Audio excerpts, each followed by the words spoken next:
Hi everyone, welcome to the visual guide for Alphascape version 3.0. This is the third new normal raid encounter made available by patch 4.4 in Final Fantasy XIV Prelude and Violet. If you're with the program, you know that this guide is jam-packed with all the protocols necessary to execute Omega. My name is Ms. Tech and I'll be your raid guide. Atomic Ray will do raid-wide damage. Shield and heal through this as necessary. Mustard Bomb is a heavy-hitting tank buster. Cooldown as necessary. Eventually, all players will be marked by these large AoE circles. Spread these apart to avoid overlap. At the same time, Flamethrower will cast a large radial AoE telegraph and players will need to position themselves inside the safe zones. Ballistic Impact will also leave behind fire puddles. Move out of these as necessary. If you linger too long, you'll be afflicted by a spicy burn debuff that cannot be dispelled. Another tank buster, and then Omega will cast either starboard or larboard wave cannon. This indicates that either his right or left side will be targeted for a massive greater than 180-degree attack. Players will have to move to Omega's appropriate side to avoid damage and stacking vulnerability up debuffs. This attack will also cause Omega to face the other way, so be careful to take this into account when you dodge the next wave cannon attack that happens immediately after. Peripheral Synthesis will cause a number of rocket punch adds to spawn on one side of the platform. These adds will move in a straight line across the platform, knocking back, dealing high damage, and stacking more vulnerability up debuffs on any one hit.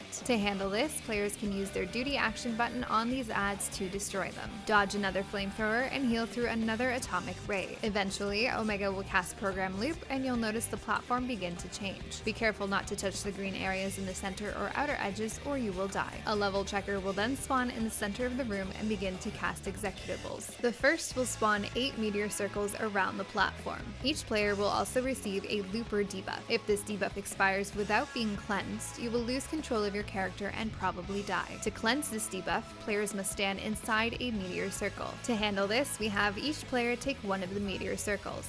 If you miss a circle, you'll take high damage and be afflicted with damage down debuffs. The next executable will spawn a large point-blank AoE with 4 meteor circles inside. Players will first move out of the point-blank AoE and then move in after the explosion to stand in each meteor. Finally, the level checker will cast Force Quit, wiping the raid if he's not destroyed before the cast goes off. Omega will then reappear on the edge of the platform and begin to cast Delta Attack. Players will need to target the center of the platform and use their duty action buttons until the electromagnetic induction gauge fills to 100. This will create a shield that you'll use to survive Delta Attack. At this point, Omega will return to the platform and the fight continues. The next Peripheral Synthesis will spawn one massive fist that will shoot across the platform in a straight line. Players will need to locate it and then move out of its way. Watch for the flamethrower attack during this time as well. The next Peripheral Synthesis will spawn 2 massive fists on adjacent sides of the platform, and players will have to dodge both while also separating their AoE markers. Dodge the fire puddles and then stack up to share the damage of Electric Slide. At this point, the Mustard Bomb tank busters will also have a tether component. This tether will target a random player and should be intercepted by the off tank and moved away from the group. This tether blaster will deal high damage and paralyze anyone in the vicinity. Next, players will have to dodge another set of wave cannons and heal through another atomic ray. The next Peripheral Synthesis will spawn another slow-moving line of small fists plus one massive fist on the edge. Be sure to avoid that massive fist while using your duty action to create an opening on the fist line. You'll notice the same mechanics will begin to repeat here with increased overlap. The difficulty in this fight comes from losing focus and getting hit by easily avoidable attacks. The more vulnerability stacks you have, the harder it becomes for everyone, so be sure to stay on your toes and ready to dodge as necessary. If you have any questions or comments, please let me know.